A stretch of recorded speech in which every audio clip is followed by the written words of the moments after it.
Hi, beautiful people. Welcome to Friday's episode. I hope you're well and happy. I hope you liked my training that I did yesterday on the shadow work for healing emotions or the emotional body.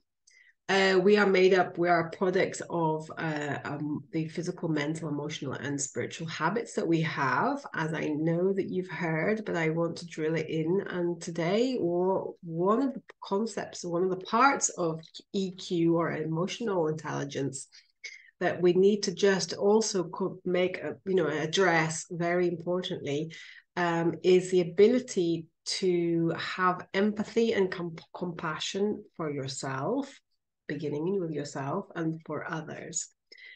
And I'm going to share with you a story of my journey through this, because I wasn't at all able to soothe my emotions. The most important, or be even aware of my emotions. I didn't know what I felt at any one moment.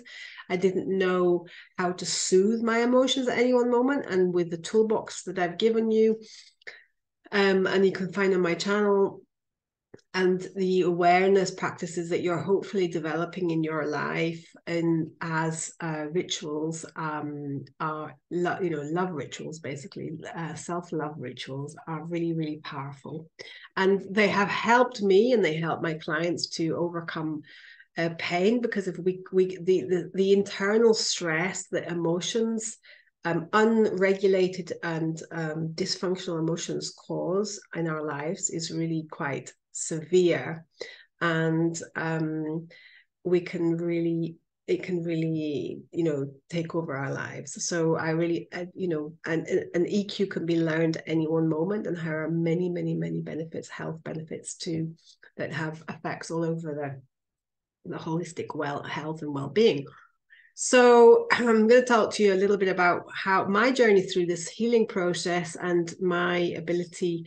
I wasn't able to feel empathy or compassion to myself at all. Like 5 years ago, I was incredibly angry with myself and criticizing. I was irritable. I was unhappy. I was feeling unfulfilled and generally depressed in my life, despite being in a nice situation and a good living in Crete, being a mum, learning self-sufficiency, farming, and all these things. I was in severe pain, severe chronic pain I had, and the internal suffering, the pain of the internal suffering of me being so judgmental and so critical to myself was showing up in my physical body and in my life, right, as a reflection. So I can now thank my pain, the pain that I had. We don't use the word the pain that I had, so that I can actually be grateful finally for it. I mean, I have been grateful now for the 5 years that I got rid of it, obviously, or I released it from my body.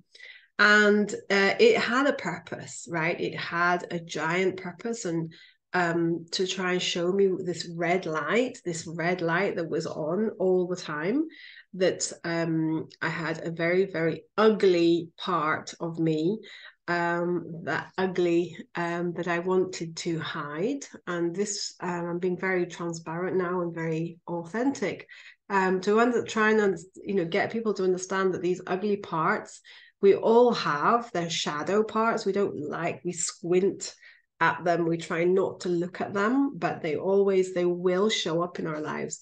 So the shadow work, or the parts work, and I prefer the word child's inner child play, because it creates the sense of like we are a system in our body, and we can have parts that we don't like all the time, or we don't, but we can start to develop a relationship with them, right? So we all have a critical part. Actually like I said yesterday, it's a defense mechanism. It's a defense mechanism that has a function. And we can do a lot of things to build the self-compassion and reduce the voice of the critical part. So my critical part was I called it Critical Kathy. I had a very oppressive stepmother called Kathy. And so it really, I think a lot of that was coming from her. If you can tune into the voice, and sometimes it sounds like one of your parents, or maybe a sibling, or maybe somebody, a teacher or somebody like that, who was very, very oppressive. And so you can start to kind of like see that this part has a function, but it also has, it's really it does take over your life.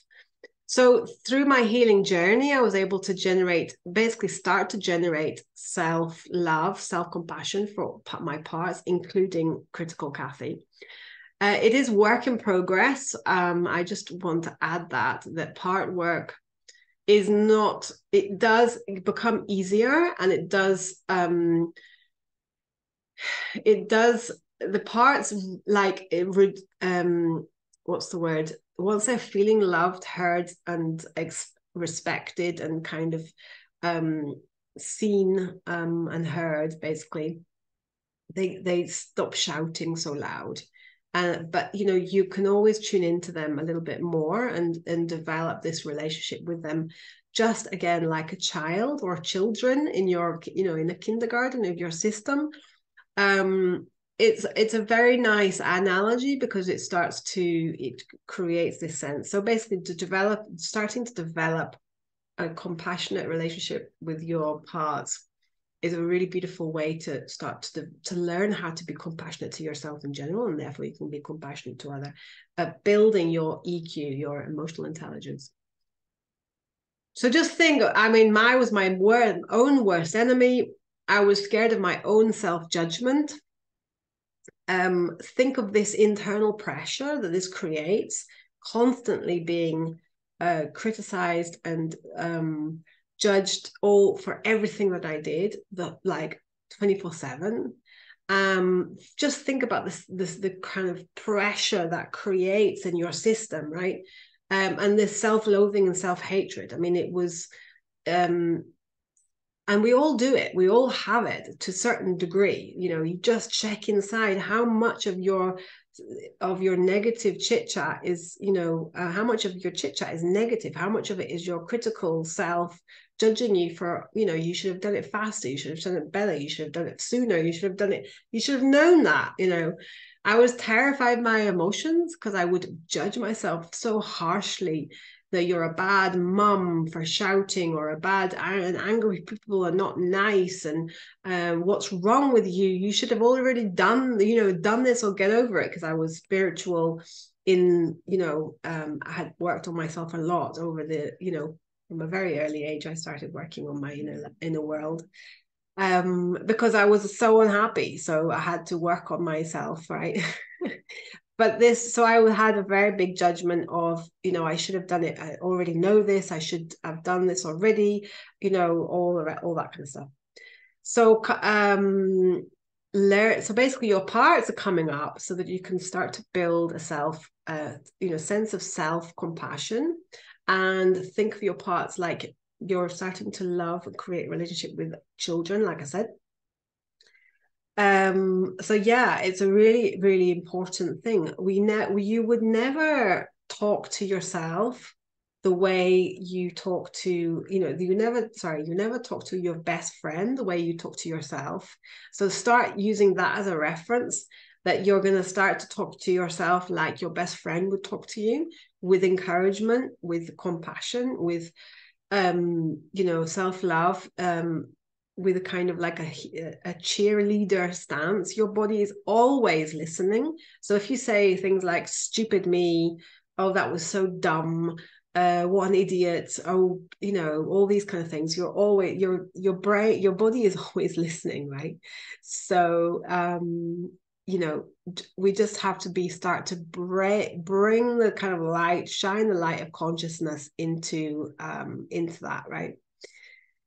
So what else do I want to say? Yeah, I used to talk to myself as if I hated myself, and I did. And we have to start to develop to work to talk to ourselves as we do our best friend. So making love self-talk, with, you know, making lovely self-talk and having, you know, it was a turning point for me in my life. When I started to fall in love with myself again and ritualize my self-love processes, or my self-love practices, even things like healthy eating, you know, or going for a walk, or meditating, or doing my soothing, on tuning into my emotions. They're all they're all acts of self-love, right? So we can start to ritualize them.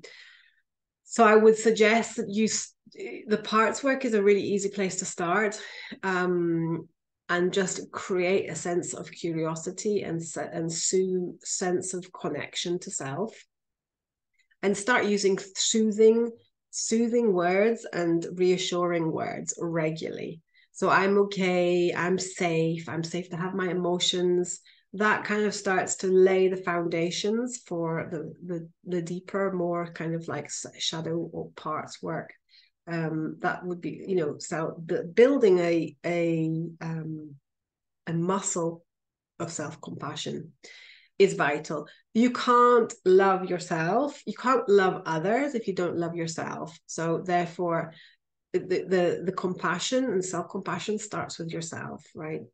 So I'm going to leave it there for today, and have a beautiful weekend. And I'll be back on here on Monday to start to move into the spiritual intelligence, the SQ, one of my passions also. So EQ and SQ are my total passions, and helping clients move into this, falling in love with themselves, the pain as their guidance, as a wisdom of pain, as they fall in love with themselves, they become more accepting of themselves, more compassionate to themselves. The pain literally doesn't have to be there anymore. It can literally be released.